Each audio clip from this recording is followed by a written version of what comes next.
Hello learners. तो law of genetics का ये दूसरा लेक्चर है। पहले लेक्चर में हमने लॉ ऑफ सेग्रीगेशन की बात की थी। अब हम इस लेक्चर में लॉ ऑफ इंडिपेंडेंट असॉर्टमेंट के बारे में देखेंगे। ये जो लॉ है ये हमें ये बताता है कि assortment of jeans of one pair is independent of the other pair.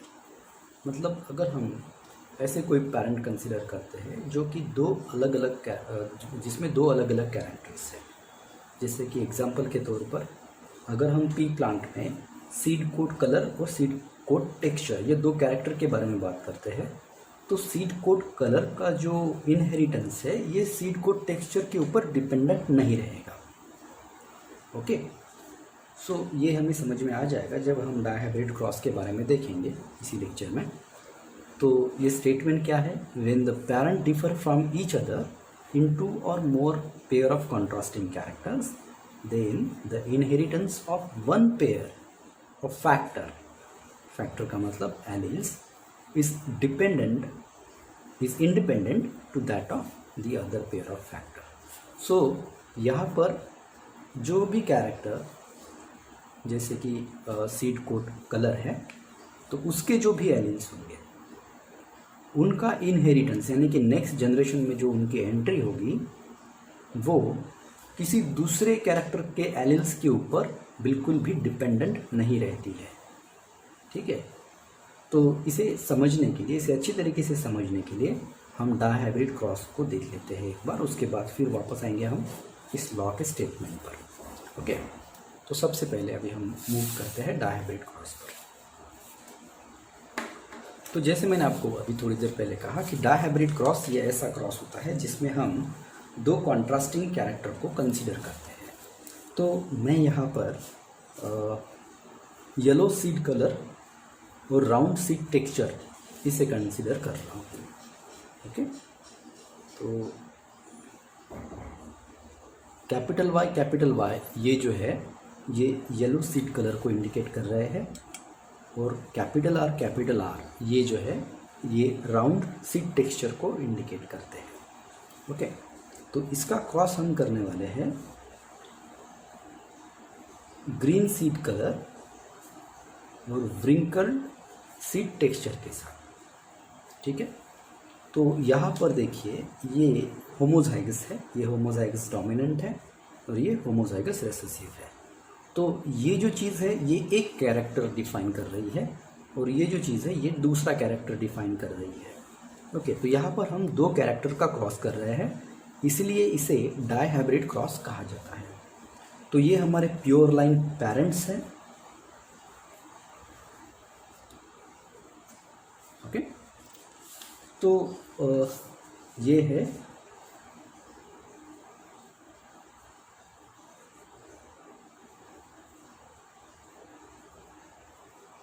Yellow round seed और ये जो है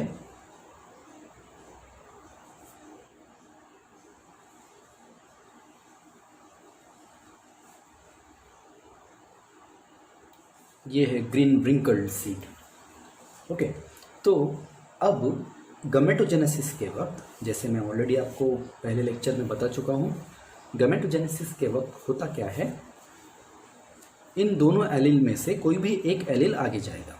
मतलब कैपिटल वाई से एक आएगा और कैपिटल आर से एक आएगा। तो इस तरीके से इसका ये गमेट हो गया। अब इसके लिए भी सेम। ओके, तो आफ्टर गमेटोजेनेसिस ये हमारे गमेट्स हो गए। ठीक है, तो इन गैमेट्स का जब फर्टिलाइजेशन होता है तो फर्टिलाइजेशन के बाद यहाँ पर क्या होगा, capital Y capital R small R, इस तरीके से ये एक हाइब्रिड बनेगा। अब इस हाइब्रिड का फिनोटाइप अगर हम बात करते हैं, इसके फिनोटाइप के बारे में बात करते हैं, तो जो भी डोमिनेंट एलील्स है उसका फिनोटाइप F1 जनरेशन में आता है। तो ये हमारा F1 जनरेशन है। ओके, तो उस हिसाब से अगर हम देखें तो इसका फिनोटाइप क्या होगा, यहाँ पर देखिए जो डोमिनेंट है वो येलो है और जो रेसेसिव है वो ग्रीन है। जो डोमिनेंट है वो राउंड है और जो रिसेसिव है वो व्रिंकल्ड है। तो इस अनुसार इसका जो फिनोटाइप होगा वो होगा येलो राउंड। ठीक है, तो ये हमारा हो गया F1 जनरेशन। अब इसका जब हम सेल्फिंग करते हैं तो सेल्फिंग करने के लिए इस F1 जनरेशन के पहले हमें गमेट बनाने होंगे। ठीक है, तो ये गमेट हम किस तरीके से बनाते हैं, अब यहाँ पर F2 जनरेशन के क्रॉस के लिए हमें इसे पेरेंट बनाना होगा। चलिए बना लेते हैं, capital Y small y capital R small r cross with same capital Y small y capital R and small r। तो अब हम F2 जनरेशन का सेल्फिंग करवा रहे हैं, मतलब सेम तरीके की जो प्लांट्स है उनका हम क्रॉसिंग कर रहे हैं। तो अब हमें इनके गमेट्स बनाने होंगे। तो गमेट्स इनके कुछ इस तरीके से रहेंगे। तो सबसे पहले कैपिटल को कंसीडर कर लेते हैं, जैसे कि कैपिटल Y कैपिटल R, ये एक गमेट हो गया। कैपिटल Y स्मॉल r, ये एक कॉम्बिनेशन है। अब small y capital R small y small r, तो ये इनके गमेट हो गए। तो सेम इसी तरीके से इसके भी गमेट रहेंगे। ठीक है, capital Y capital R capital Y small r small y capital R small y small r, इस तरीके से इसके गमेट हो गए। अब हमें इसका क्रॉसिंग करना है। इस क्रॉसिंग करने के लिए हम पनिट स्क्वायर मेथड से ही इसको क्रॉस करेंगे। ठीक है, तो ये क्रॉसिंग देखिए किस तरीके से होती है।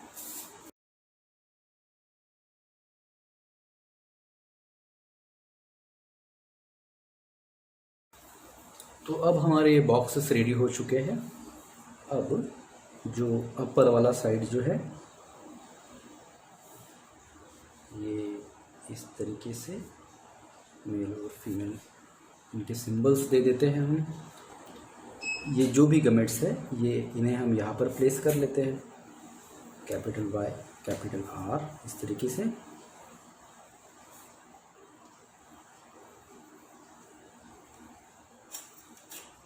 एक कम हो चुका है, कोई बात नहीं, हम इसे इस तरीके से सीधा कर लेते हैं। सीधा करने के बाद यहाँ पर इसे प्लेस कर लेते हैं, small y small r। Okay, तो इसी तरीके से हमें इन गमेट्स को यहाँ पर भी प्लेस करना है।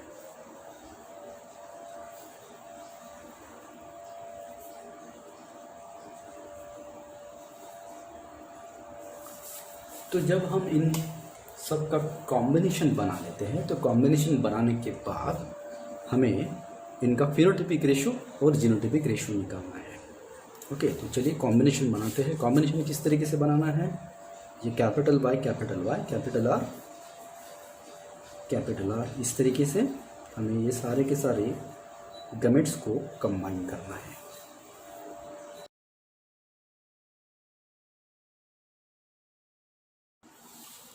तो ये हमारा जो क्रॉसिंग है ये अब कंप्लीट हो चुका है। अब कंप्लीट होने के बाद अब हम इसमें जो लॉ ऑफ इंडिपेंडेंट असॉर्टमेंट का जो स्टेटमेंट है उसका प्रूफ ढूंढने की कोशिश करते हैं कि ये किस तरीके से मेंडल्स ने इस डायहाइब्रिड क्रॉस से लॉ ऑफ इंडिपेंडेंट असॉर्टमेंट को डिराइव किया था।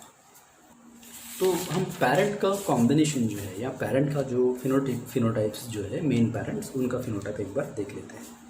तो जो कॉम्बिनेशन है वो कुछ इस तरीके से था, yellow round green wrinkled. Okay, और लॉ ऑफ इंडिपेंडेंट असॉर्टमेंट ये बोलता है कि येलो जो है या फिर राउंड जो है या फिर इनमें से कोई भी एक जो भी ट्रेट है उनका इनहेरिटेंस किसी दूसरे कैरेक्टर के ऊपर बेस नहीं करता। मतलब येलो जो है ये ज़रूरी नहीं है कि राउंड के साथ ही हो।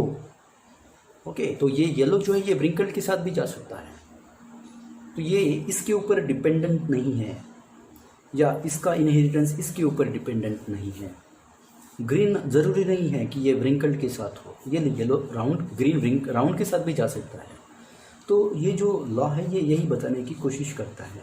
तो इसके अनुसार हमें ऐसे कोई कॉम्बिनेशन मिलते हैं क्या, जैसे येलो व्रिंकल्ड, ग्रीन राउंड, इस तरह के कोई कॉम्बिनेशन मिलते हैं क्या, ये हमें इसमें देखना है।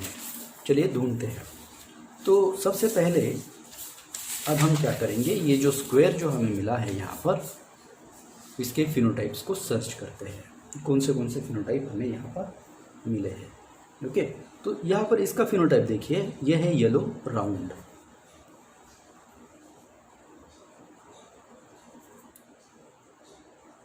तो सबसे पहले हम फिनोटिपिक रेशो के बारे में बात कर रहे हैं, और फिनोटिपिक रेशो ही हमें उस लॉ के स्टेटमेंट के बारे में बताएगा। तो येलो राउंड, अब येलो राउंड जो है ये हमें कितने मिले हैं यहाँ पर, ये हमें इसमें देखना होगा ताकि हम फिनोटिपिक रेशो जो है वो डिराइव कर सके। तो येलो राउंड की अगर हम बात करते हैं तो ये एक हमारे पास येलो राउंड है, ये भी येलो राउंड है, ओके, ये भी येलो राउंड है, और ये भी येलो राउंड है। ठीक है, ये एक है, ये नहीं है। देखिए यहाँ पर ये येलो और व्रिंकल्ड है, ये येलो राउंड है, ये येलो व्रिंकल्ड है, ये भी येलो राउंड है, ये भी है येलो राउंड, ये है ग्रीन राउंड, ये भी ग्रीन राउंड है, ये येलो राउंड है, ये येलो व्रिंकल्ड है। ओके, और ये जो है ये स्मॉल वाई कैपिटल आर, तो ये है ग्रीन राउंड। ओके, तो इस तरीके से हमें येलो राउंड जो है ये कितने कॉम्बिनेशन मिले हैं, 1 2 3 4 5 6 7 8 9। तो येलो राउंड के कॉम्बिनेशन जो है वो है 9। ठीक है, इसके बाद हम बात करते हैं व्रिंकल्ड और येलो के बारे में। तो ये जो है ये है व्रिंकल्ड और ये है येलो। तो येलो व्रिंकल्ड के बारे में अब हम बात करते हैं, हमें इसमें कितने मिले हैं ये हमें इसमें खोजना है। ओके, तो चलिए देखते हैं कितने मिले हैं हमें। तो ये एक येलो व्रिंकल्ड है, पेन में दूसरी यूज़ कर लेता हूँ। तो ये हमारा जो है ये है येलो व्रिंकल्ड, इसके बाद ये एक येलो व्रिंकल्ड है हमारे पास, और इसके बाद ये भी एक येलो व्रिंकल्ड है। ठीक है, हाँ, तो इस तरीके से हमारे पास 1 2 3 जो है ये येलो व्रिंकल्ड जो है ये मिले हैं। अब तीसरा जो पॉसिबल कॉम्बिनेशन है वो है ग्रीन राउंड। तो ग्रीन राउंड की बात करते हैं, कितने मिले हैं हमें इसमें। तो ये एक ग्रीन राउंड है, ये एक ग्रीन राउंड है, और ये भी एक ग्रीन राउंड है। इस तरीके से ये भी हमें 3 मिले हैं, और बचा हुआ जो है वो है ग्रीन रिंकल्ड। तो ग्रीन रिंकल्ड जो है वो एक ही है।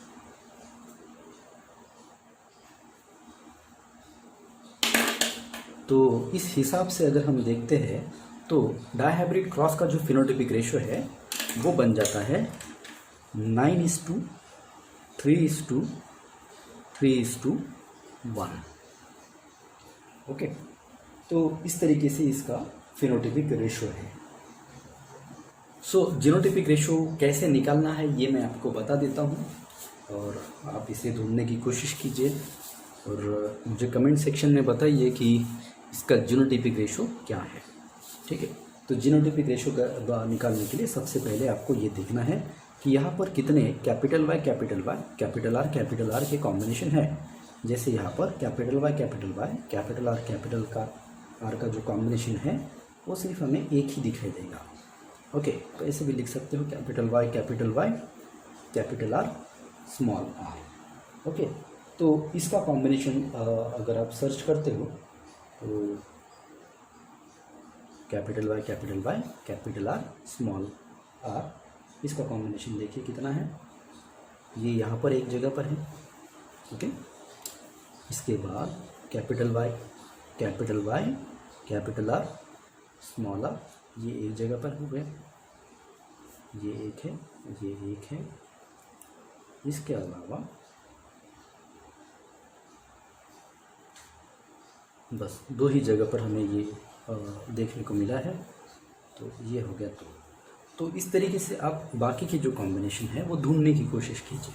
तो मैं अपना लॉ जो है वो पूरा करने की कोशिश करता हूँ, क्योंकि मुझे इस जेनेटिक रेशो के बारे में उतना ज़्यादा इम्पोर्टेंस मुझे यहाँ पर नहीं लग रहा है मुझे लॉ स्टेट करने के लिए, इसलिए मैं इसे यहाँ पर स्किप करता हूँ। तो लेकिन आपको बताना है मुझे कि इसका जो ये है रेशो जो है वो कितना है, जीनोटाइपिक रेशो। ओके, तो यहाँ पर देखिए, अब हमारा जो लॉ है ये क्या कहता है कि when the parent differ from each other in 2 or more pair of contrasting characters, then inheritance of one pair of factor or allele is independent to that of other pair of factor or allele। तो यहाँ पर देखिए, ये एक pair है जो कि yellow seed colour को रिप्रेजेंट करता है, ठीक है। तो इसका अगर हम इनहेरिटेंस की बात करते हैं एग्जाम्पल के तौर पर, तो इसका इनहेरिटेंस ये इसके इनहेरिटेंस के ऊपर, यानी कि राउंड सीड कोड के एलील के इनहेरिटेंस के ऊपर बिल्कुल भी डिपेंड नहीं करता है। ओके, और इसी वजह से हमें येलो व्रिंकल जैसे कॉम्बिनेशंस भी मिले हैं। अब अगर हम येलो व्रिंकल की बात करते हैं तो ये मेन पेरेंट्स में दिखाई नहीं देगा, क्योंकि मेन पेरेंट्स जो है ये हमने प्योर लाइन लिए थे। यहाँ पर देखिए, येलो राउंड और ग्रीन विंकल यही कॉम्बिनेशन है, मतलब येलो राउंड और ग्रीन विंकल यही एक कॉम्बिनेशन है। लेकिन ये जो दिखाई दे रहे हैं हमें यहाँ पर, ये बिल्कुल नए कॉम्बिनेशंस हमें F2 जनरेशन में देखने को मिलते हैं, और यही 2 कॉम्बिनेशन इस लॉ को प्रूव करते हैं। ओके, देखिए यहाँ पर येलो व्रिंकल और ग्रीन राउंड, ये 2 अलग अलग एलील्स जो है ये असॉर्ट हुए हैं, इनहेरिट हुए हैं।